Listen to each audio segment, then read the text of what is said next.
We understand Michigan is not counting the under 16 vaccinated kids as part of the 50 some percent. Why is that?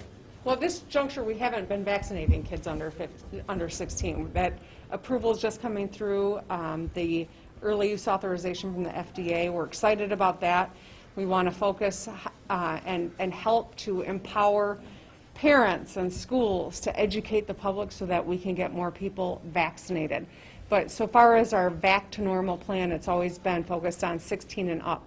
Of course, we will be monitoring and encouraging vaccines for 12 to 15-year-olds, but we're not going to immediately roll in those numbers because it would artificially slow the progress that we're making, and we want to give people predictability and goals to focus on, and that's why the Back to Normal plan was so important. But we will be posting how many percentage from 12 to 15-year-olds are vaccinated as those vaccinations begin.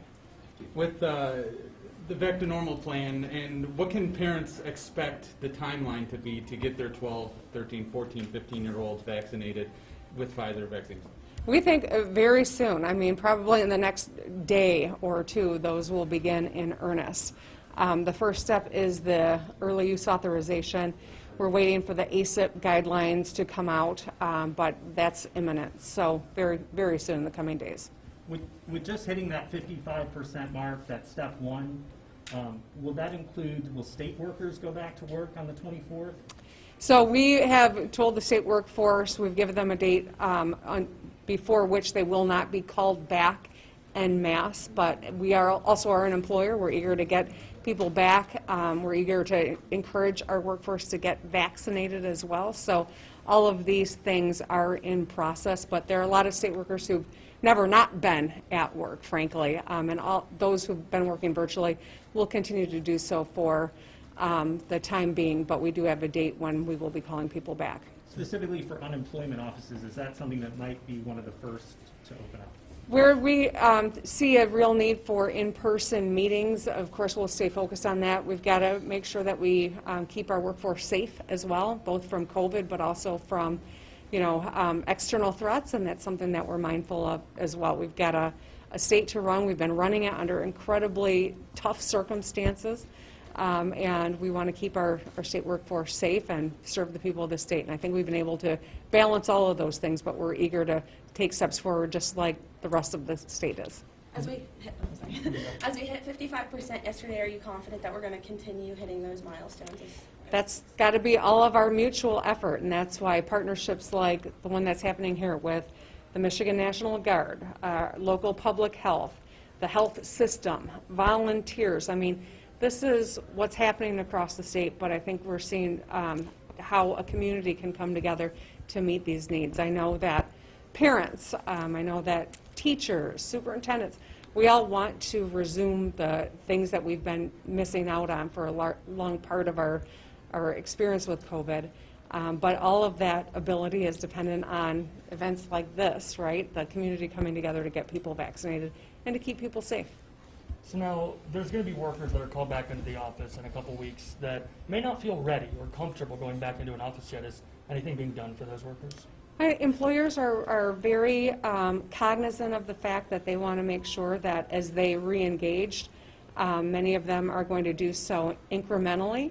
Many are learning lessons from what worked over the last 15 months and how to ensure the confidence of their workforce. So each employer is going to handle a little bit differently. We're working with MIOSHA to make sure that they've got the guide rails to keep people safe as they come back to work.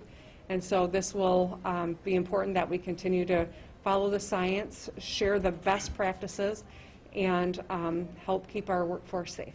What's the process for ensuring that people that may have been vaccinated out of state are counted in the state numbers? So as you saw this weekend, we took a step forward because we were able to roll in some of the federal information about people that were vaccinated in other states. We're signing memorandums of understanding with our neighboring states so that we're sharing data so they know how many of their residents were vaccinated here and vice versa.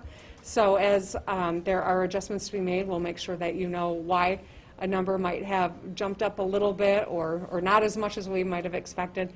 We'll be sharing that so that you're able to understand what's going on. We want to count everyone in Michigan And if there are people who are listening, your viewers, who maybe were vaccinated out of state and don't know if they've been counted, they can contact their local health department and share that information so that they get credit, right? And so we know if a greater concentration of our population has been inoculated, that's good for everyone.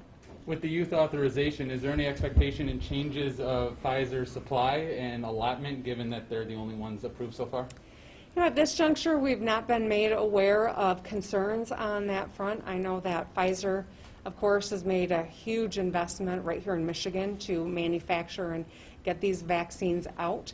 The fact that it's Pfizer that's being approved for these younger, younger people, I think is a wonderful thing, and those vaccines that are coming out of Portage will continue to save lives, and we're just excited that this is being expanded to a younger group of our citizenry so we can move forward and keep them safe.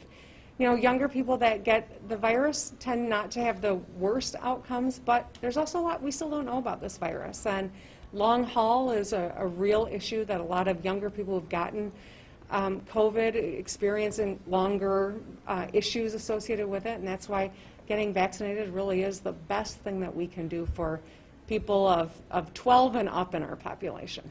And We have now time for one more. you have some counties that have hit 70% already and 60s and in the 50s. Is there any chance that the back to normal plan will be broken up into regions so that some areas can jump ahead, or is it going to stay statewide?